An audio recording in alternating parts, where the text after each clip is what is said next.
always been a challenge. As long as I've been to UU, that's been a challenge. You know,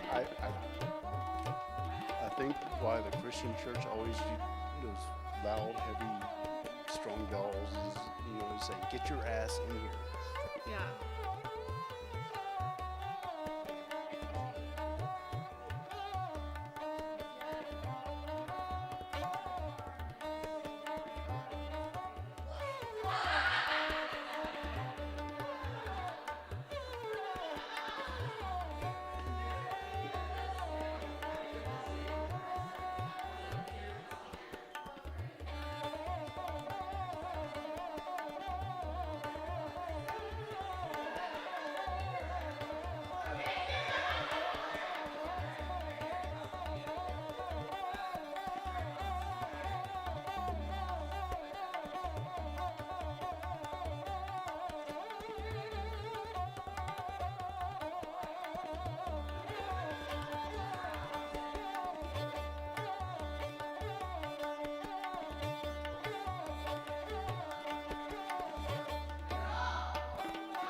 Good morning.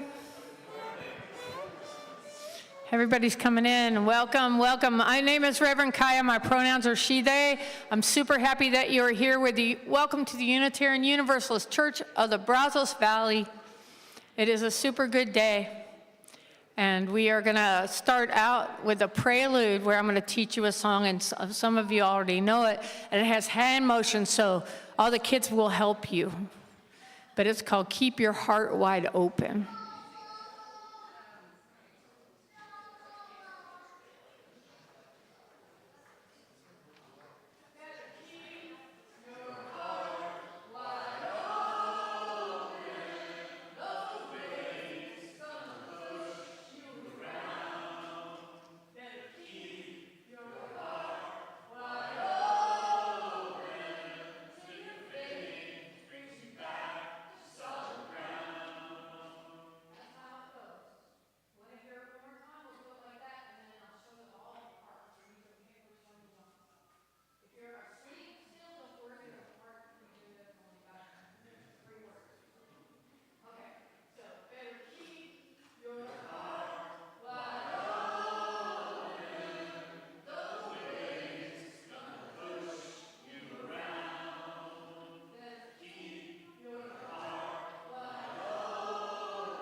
Good morning. My name is Jeff Graber. Welcome to the Unitarian Universalist Church of the Brazos Valley, or UUCBV, or Brazos UU for short. Or those heretics over there in the corner on 29th Street. Yep. We are a welcoming congregation, so welcome to all of you again, which means we celebrate and welcome everyone, all people across diversities of race, gender, sexual identities, age, ability, immigration, status, belief. We are also a congregation working for reproductive justice. So whoever you are, wherever you have come from, however you describe yourself, wherever you are on your life's journey, you are welcome here. We have to do the call to worship. This is early. This is my youngest grandson. Say hey. Say hi. Say hi. Okay, so our quote today says, "To grow restless with who we are helps us move towards our ideals. Perfection is impossible, but we all have the potential to become more patient, more compassionate, and more open-minded." That's Stephen Schick from the Universalist, peace activist, and reformer. He's also a minister. Okay, we have to go down now. You ready? Okay.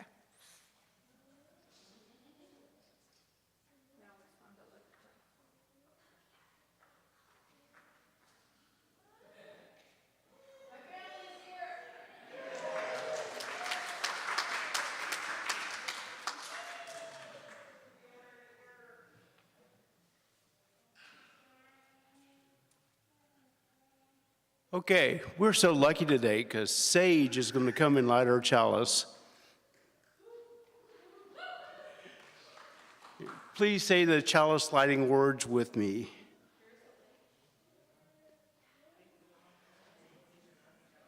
We light the chalice, Unitarian Universalist faith, as a beacon of hope for all whose justice, dignity, and compassion, and in celebration of the life of truth and meaning we share together.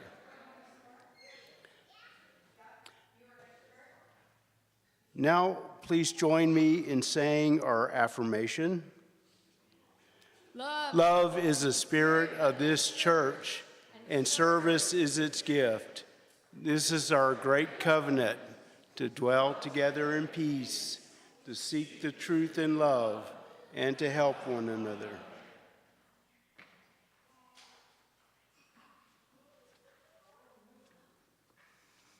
As Unitarian Universalists, we believe there's a spark of the divine in every being, including all of y'all. If you've never been here before, this is a weird UU thing we do in some of our congregations, not all of them, but definitely in ours. And this is your chance to say howdy to the other divine sparks in the room, especially the ones, if you don't know their names, especially the ones that are older than you and younger than you. Okay, have at it. I will let you know when it's over.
There is a hymn in there. Do we need to do that before the story, or are y'all gonna?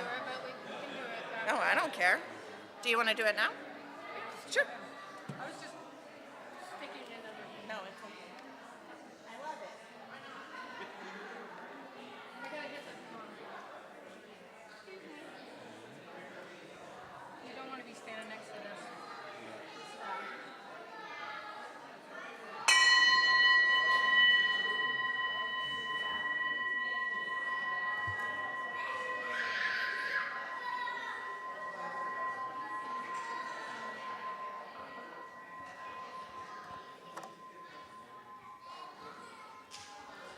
Okay, we're going to ask Ned to come sing with us, and we're going to sing number 95 in the Gray Hymnal, which is one of our greatest hits. It's called There Is More Love Somewhere, and I think Vance is coming too. Excellent.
Joy.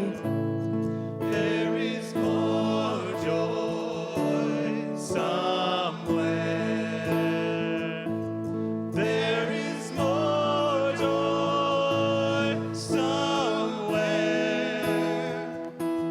I'm gonna keep on till I find it.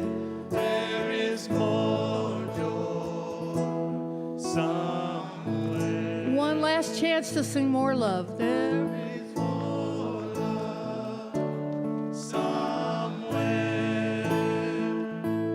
There is more love somewhere. I'm gonna keep on till I find it. There is more love somewhere.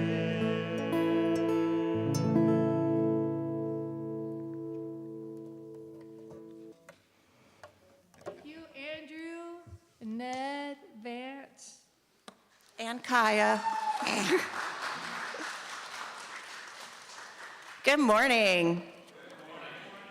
My name is Allison, and I am your Director of Religious Education here at UUCBV, and I am so excited once again to be able to share with you one of my favorite stories. So today we're going to be talking about General Assembly a little bit, and one of the things that they talked about a lot was that love can look a whole bunch of different ways for a whole bunch of different people. And we have this wonderful story today called Love by Matt de la Peña, who really writes a beautiful love story about one person or multiple people or no one at all. It's all about how love can mean very different things. So as I'm reading, I wonder if you can think, what is your love story? What role does love play in your life? In the beginning, there is light. And two wide-eyed figures standing near the foot of your bed, and the sound of their voices is love. A cab driver plays love softly on his radio while you bouncing back with the bumps of the city, and everything smells new, and it smells like life. Love, too, is the smell of crashing waves and a train whistling blindly in the distance. And each night, the sky above your trailer turns the color of love. In a crowded concrete park, you toddle toward summer sprinklers while older kids skip rope and run up the slide, and soon you are running among them. And the echo of your laughter is love. On the night the fire alarm blares, you're pulled from sleep and whisked into the street where a quiet old lady is pointing to the sky. Stars shine long after they've flamed out, she tells you, and they shine, and the shine they shine is love. But it's not only stars that flame out, you discover. It's summers too, and friendships, and sometimes people. One day you find your family nervously huddled around the TV, but when you asked what happened, the answer was silence and shift between you and the screen. In your dream that night, you are searching for a love that seems lost. You open and close drawers, you lift cushions, empty old toy bins, but there's nothing. You wake with a start in the arms of a loved one who bends to your ear and whispers, "It's okay, it's okay." It is love. And in time, you learn to recognize a love overlooked. A love that wakes at dawn and rides to work on the bus, a slice of burned toast that tastes like love. And it's love in each deep crease of your grandfather's face as he lowers himself onto an overturned bucket to fish. And it's love in the rustling leaves of gnarled trees lined behind the flower fields, maybe like this. And it's love in the made-up stories your uncles tell in the backyard between wild horseshoe throws. And the man in rags outside the subway station plays love notes that lift into the sky like tiny beacons of light. And the face staring back in the bathroom mirror, this too is love. So, when the time comes for you to set off on your own, heavy winds will sweep past your building and great gray clouds will congregate above, and your loved ones will stand there like puddles beneath their umbrellas, holding you tight and kissing you and wishing you luck. But it won't be luck that you'll leave with, because you'll have love. You'll have love, love, love. The end. Oh, I love that book so much. So, I wonder what your love story is. What came to your mind as you were thinking? So, as you go through your week, maybe you can pick up on little things that add to your love story. Now, all of my younger UUs, will you come out with me to religious education? And would you all please sing us out with This Little Light of Mine? Well, this little light of mine, I'm gonna let it shine. This little light of mine, I'm gonna let it shine. This little light of mine, I'm gonna let it shine. Let it shine, let it shine, let it shine.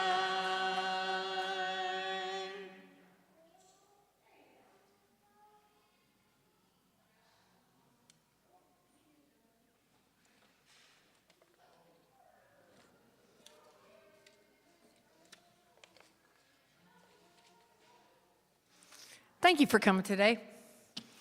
So, the title of this sermon is the UUA General Assembly. That might not be that inspiring, so you all are showing some commitment. And I appreciate that. So I'm going to try to not make it boring, but I think there's a lot of interesting things about the way we do stuff, and I'm going to talk a little bit about that this morning. There's an old saying in our tradition that we do not become Unitarian Universalists alone. You may have private spiritual experiences, you may have solitary awakenings, you may have moments when the holy or the true or the beautiful comes to you in the quiet of your own heart.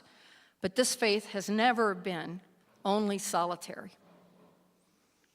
Sometimes Unitarian Universalism is a covenantal faith. We covenant. That means we have aspirational promises that we make to each other, which we never live up to, but it's okay because we're trying to, and we keep moving forward. So, we become ourselves by joining with others. We make promises, we argue, sometimes we get mad and quit, sometimes we vote and sing, and though rare, we sometimes change our minds. We repair, and then we start over. And that is really what it takes, kind of a day-to-day commitment to practice being in community with people who do not think alike. But Francis David, who was a really famous Unitarian from Transylvania, a very long time ago said, "We do not have to think alike to love alike," which is true. And one of the great, messy, beautiful places where we have done this work is called UU General Assembly. So General Assembly, or GA, is the annual meeting of the Unitarian Universalist Association. It's where delegates from congregations, you had delegates from your congregation, also every minister is a delegate, and every religious educator is a delegate. It's where delegates from congregations gather for worship, learning, public witness, elections, reports, and the democratic business of our shared faith. It is not a parliament of bishops. It is not a council of creeds, because we don't have one. It is the meeting place of an association of congregations, and that distinction really matters because General Assembly can be really, really fun and moving and special, and you get all kinds of new ideas, and it can be very difficult. So, because in our tradition, authority does not descend from the top, don't I know it? We aren't big on hierarchies or authorities, for that matter, and it rises from the gathered people representing their congregations. Some 900 or so congregations in the U.S., main U.S. alone. We also have Mexico and Japan and Transylvania, and there's all these other places where there's Unitarianism, but not necessarily Unitarian Universalism together. So, Unitarians and Universalists were separate religion movements for generations up until the 1960s. So we didn't get our association until 1961. The Unitarians emphasized the use of reason, scholarship.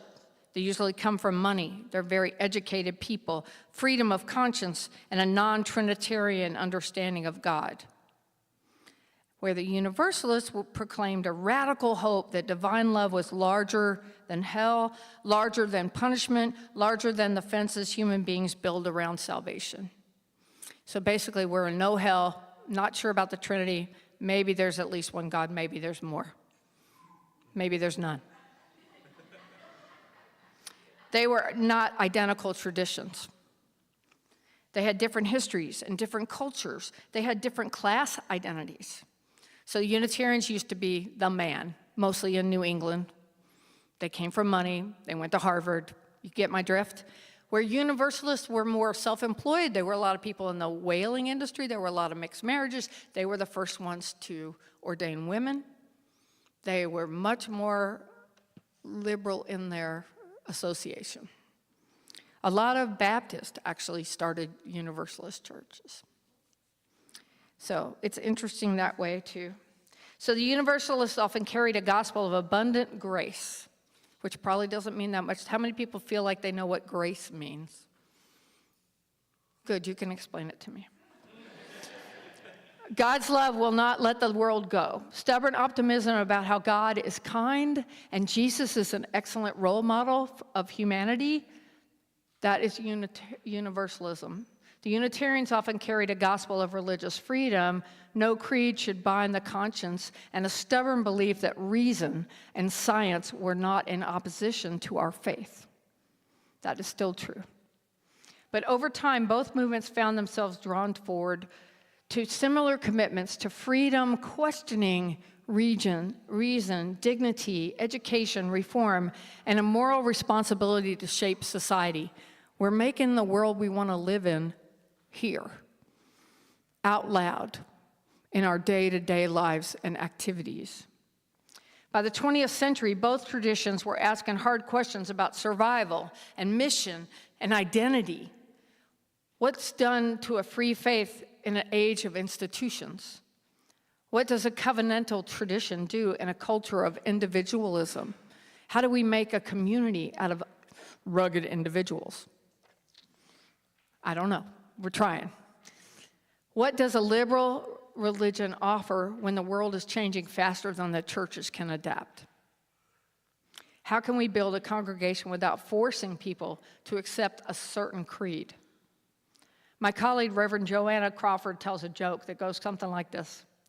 What do you call a bunch of professors, atheists, Buddhists, and Druids of all ages and their kids? Sunday. Yeah.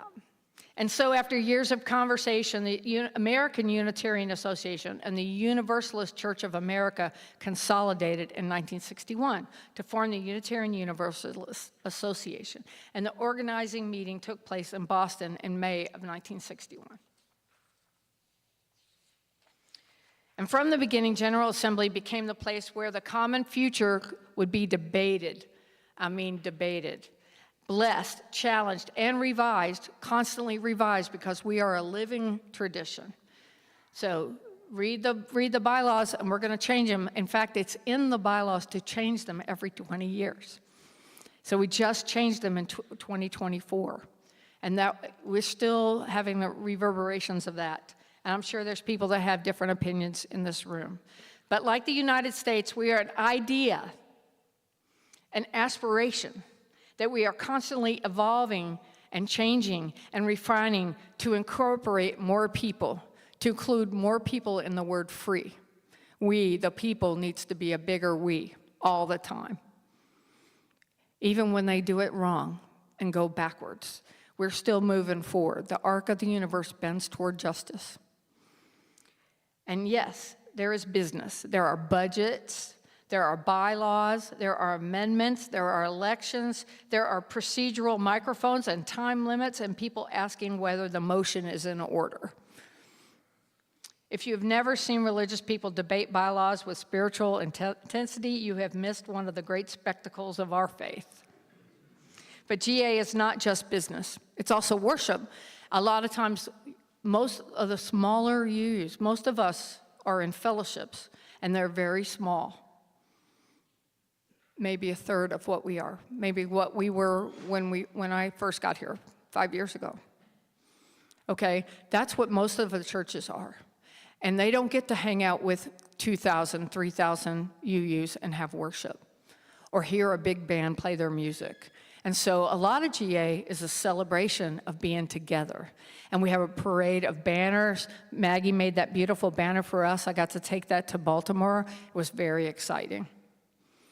And so next year is in person in San Jose. So you can start thinking about if you want to go, if you want to represent the church and be part of the business, or you just want to go and take workshops, because there's thousands of them.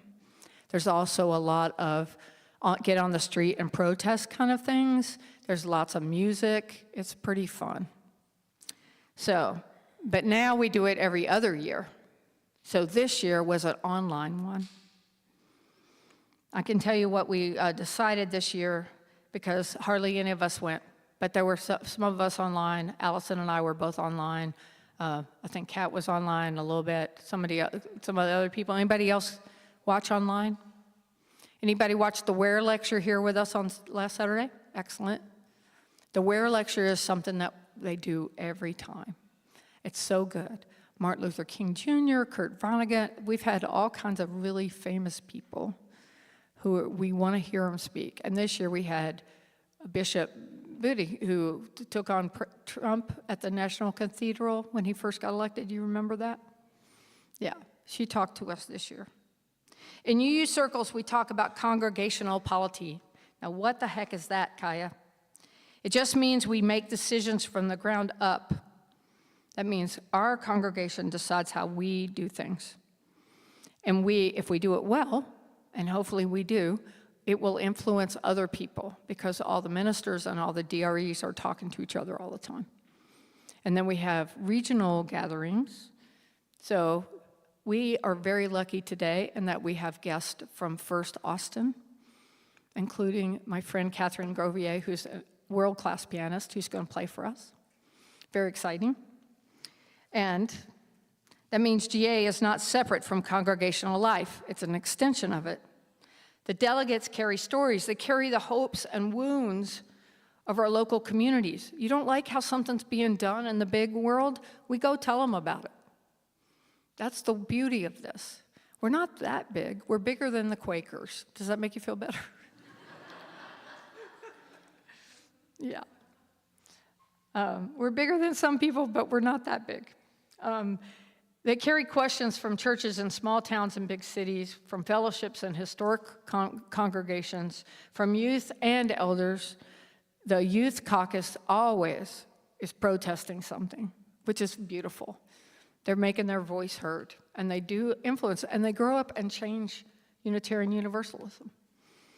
They get a lot of practice, because we teach people to ask questions and say, I don't agree with that, and hold their ground. That's one of the beautiful things we do here.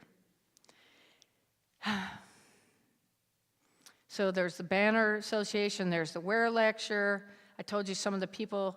I mean, it's pretty good. It's pretty good. And if you can only watch them online, they're online. If you want to watch some of the older ones, they're all on YouTube. You can watch previous ones. So GA gave institutional voice to what love is required to be a Unitarian Universalist. And sometimes our aspirations help us guide us into a future where we are just more loving, more inclusive, more fair, more diverse. Frankly, better. That's the aspiration of General Assembly. Doesn't always meet our goals. I'm going to tell you some of the things that aren't that great about it. Sometimes it also reveals our failures and what we're not paying attention to. The privilege and who is marginalized, who's not being heard, who can't afford to go. These are all issues of which we're trying to wrestle constantly.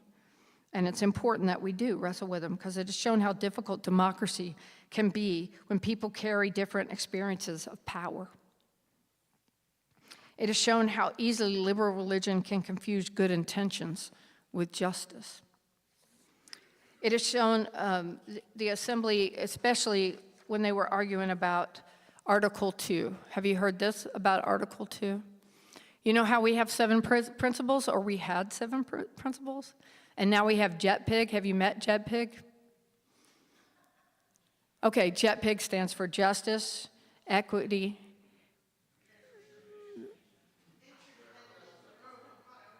intersectionality, and generosity. JETPIG is our new aspirational goal. You know, I told you that we change the rules every 20 years. So we still have the 7 principles. They're still floating around. There are a lot of people, there are a lot of congregations that they stopped right there. Then we had the 8th principle to be more diverse and more inclusive. And some people took it on and some people do not like it. And then the JETPIG thing, I would say a third of our churches have not jumped on board yet. Doesn't mean they won't. Because I remember when they were fighting about having whether or not gay people could be ministers, or trans people could be ministers, or women could be ministers. All these things have been fought for, and most of the way they do it is at General Assembly, they do a thing called immediate witness. So somebody makes a proposal and says, I think we need to get rid of for-profit prisons. Abolition. If you're involved in the Church of the Living Tradition or any of those kind of things, the CLF, they are very active trying to stop for-profit prisons. And so they made an action of immediate witness. Then the delegates vote on it, and it's aspirational. We try to live up to these ideas. And some things get voted down too. So, you know, like when they tried to make everybody a vegan, it didn't work out. Yeah, so this year, I'll basically tell you what happened. So we elected the UUA board and committee leaders. We created a task force on interim and developmental ministry because a lot of people are not doing searches and hiring ministers full-time. They're hiring people and going, well, we'll give you a contract, and if we like you, we'll keep you. And if you like us, you can keep us. And so we need better guidelines on how that works. So that's one of the things they talked about. They talked about the Ministerial Fellowship Committee, because I don't know if y'all know this, but like we have to run a gauntlet to become ministers. It's quite severe, and they are basically a bunch of people that are like Dolores Umbridge that quiz you and make sure that you're fit to be a minister, and if they don't pass you, you have to wait. So it's quite intense, but they have a lot of power, and there's a lot of discussion about maybe monitoring their power, because we don't have a way to, there's no way to challenge their decisions. That's not very democratic. So they're working on trying to make it more democratic. I'm all for it, actually. But it's a free pulpit, so I get to say what I think. You all may disagree. Okay, reject a proposed bylaw amendment on ministerial searches. So they did not pass a thing that was concerning the bylaws about what people could do in different churches. They had two actions of immediate witness. One of them defends environmental protection for like national parks and stuff, because Trump is cutting down all the trees. And so they said, no, don't do that. And then they had one about immigrant rights and how we feel about that. I don't know how much good it does, but it does give us a focus, and then people take it back to their congregations. They talk about it in their congregations. People get active in their community. There's lots of work if you're interested in any of these issues in our community here. So they had 4 resolutions, mostly to get the youth and emerging adults more involved and have more scholarships to send them to General Assembly, because going to San Jose is expensive. But we will send you if you want to go. So let me know if it's something you're interested in. And we're doing continuing actions and studies on abolition, the private prison thing, and trying to get people out of jail and give them a future. So that's basically what happened at GA this year. And every year is different. So every congregation has its own general assemblies. We do it here. We have an annual meeting. We have board meetings every month.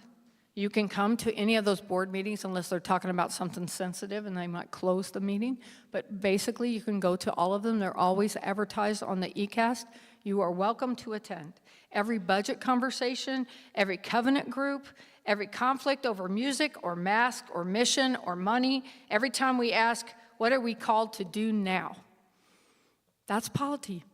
That's General Assembly. It's just the bigger version. And the same questions appear. So here are the questions you might want to think about. Can we disagree and stay in covenant? Can we tell the truth without being showing contempt for people who disagree with us? That's hard.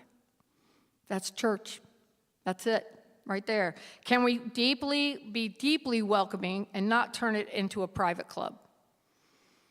One of our themes for this year is to be actually welcoming and not kind of close the doors and say, we have enough people now. We have enough friends now. We don't want anybody else. Be as welcoming to the people that come since you've gotten here as people were to you when you got here, okay? That's one of the things we're working on. How can we change without shaming those who are grieving the change? How many people really love the 7 principles and hate that it's not part of the bylaws anymore? Anybody? I like them. They sang really well. You could sing them. Jetpack's harder to sing. But I like where we're going with all this. So, can we make room for new and widening leadership? In our church, we have 2 leaders for every organization, including the church. It's me and Allison that run the church, not just me. We're not a hierarchy. And that is a new model that lots of other people are looking at the way we do it, and they think that's pretty cool. Maybe we should do that. So, you're cutting edge, you don't even know it. So GA teaches us that democracy is not merely a method of decision-making. Democracy is a spiritual discipline. Not faith where we always agree, because we will not. Not faith where the process will save us, because process alone cannot save anyone. But faith where we are still responsible to one another. Faith that love can be organized. Faith that freedom can be practiced. Faith that justice can be voted on, funded, sung into being, argued over, and carried home. We are practicing for the world we want this world to be. And we will fail, and we will get up and do it again. There's a really good Japanese proverb that says, fall down 7, stand up 8. We are a stand-up 8 kind of congregation. So we gather so that we may return with deeper courage. We gather so we may return with clearer commitments. And we gather so we may return remembering that our little congregation is part of something huge, big and growing. We are one of the few churches that are actually growing. In 100 years, will we be here? Depends on what we do now. You go to Europe, there's hardly any Unitarians. Most of their churches are now museums or art centers. The risk is real, friends. Do you think we are serving a purpose? If you had been at the Pride Book Fair yesterday, you would be really proud. It was packed. It was beautiful. I went in my Be More Gay shirt to the HEB, and nobody hit me. I know, it's great. We are not alone. We are part of a living tradition, a flawed tradition, a brave tradition, a changing tradition. So may we continue to gather well. May we disagree faithfully. May we vote humbly. May we listen deeply. May we change bravely. May we carry our little flame into the larger assembly and bring the larger flame home. And may love remain at the center of everything we do. Amen.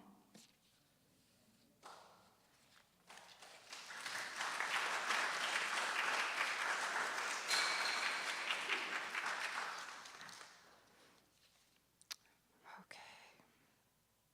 And now you get to hear from my friend Catherine Govier, who is going to play while we do the chalice lighting. Those of y'all who are new, we have these beautiful Candelarias that were made by artists here at the Renaissance Fair, and we light candles.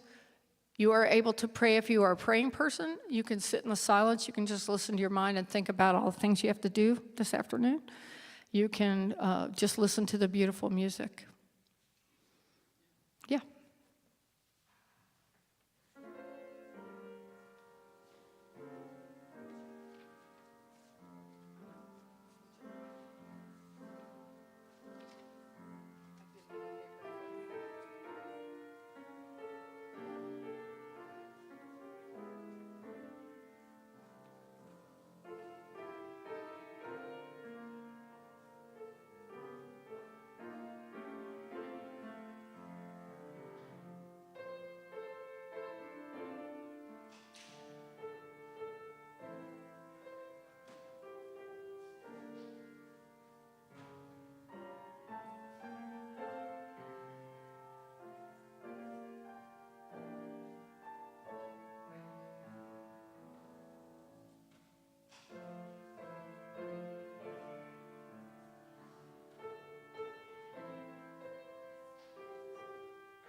If you will open up your gray hymnal to number 203, we're going to sing All Creatures of the Earth and Sky.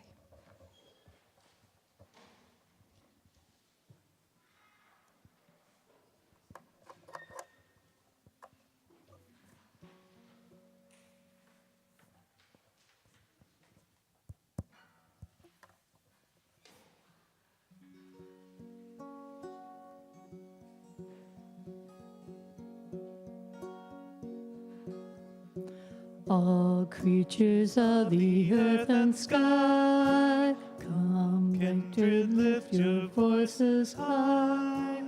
Alleluia, alleluia, bright burning sun with golden beam, soft shining moon with silver gleam.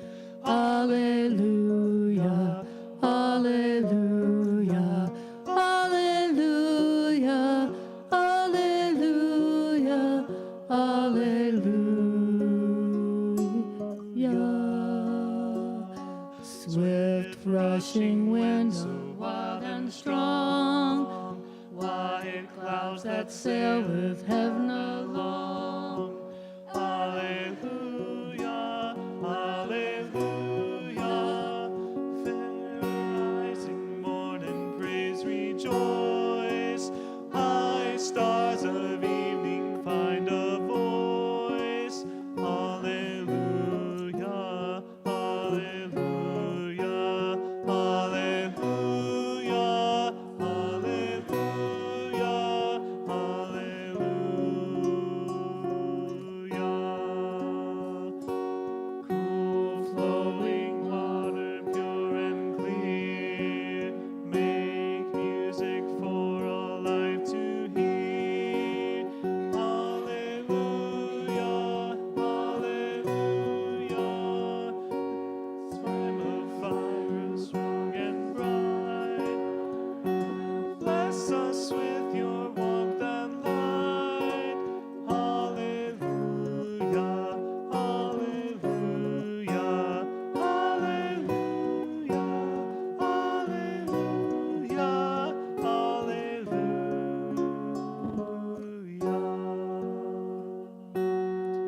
Singeth you day by day, bring forth your blessings on our way. Alleluia, alleluia. Herbs and fruits that richly grow, let them the glory also show. Alleluia, alleluia, alleluia, alleluia, alleluia. Oh, you of understanding heart, forgiving others, take your part. Alleluia, alleluia. Let all things now the holy bless, and worship God in humbleness.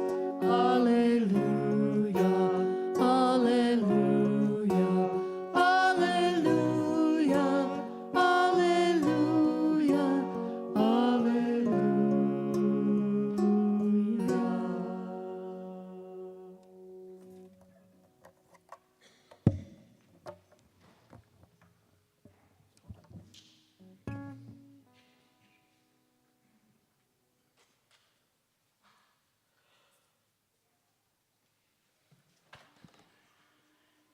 Now let an offering be taken to sustain and strengthen this place, which is sacred to so many of us, a community of memory and of hope, for we are now the keepers of the dream. This church shares the proceeds of the offering plate every week to help support important nonprofit organizations with which we work. The four groups that we voted to support with this year's donations are Tiny Hope Village, Brazos Interfaith Immigration Network, the Pride Center, and Unlimited Potential. We vote on this every May, at our congregational meeting. Please be as generous as you can.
I'm going to give Catherine another hand. She came all the way from Austin.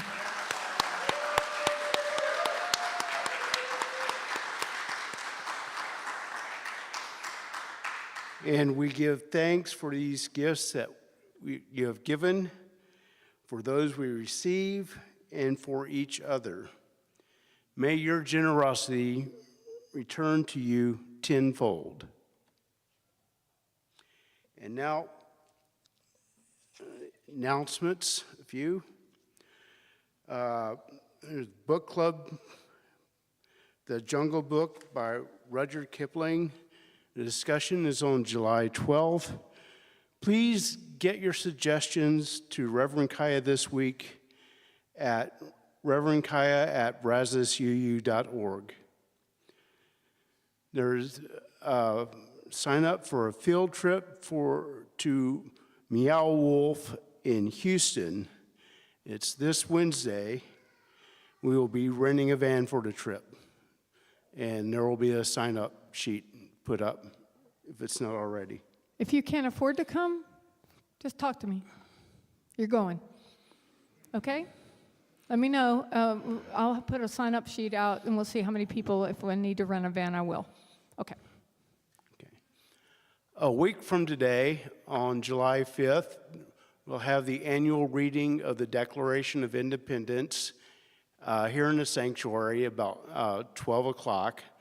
And if you'd like to come, by all means come. If you'd like to help out with that, come and see me. This is, before there was internet or TV or radio or anything, there was public readings. And that's what I would like to bring back. Please send your photos of David Pate to Mary Ellen. His celebration of life will be here on July 18th at 4 p.m. The family is asking us to bring desserts. Chewy's will be catering the event. I think that there's a swap meet that day as well, so it's going to be a big day here at UUCBV. So we're having a repair cafe as well, or we having, I think both things are happening earlier in the day, and then we'll have the celebration of life at 4 o'clock. So it'll be a big day. So we're going to extinguish the chalice.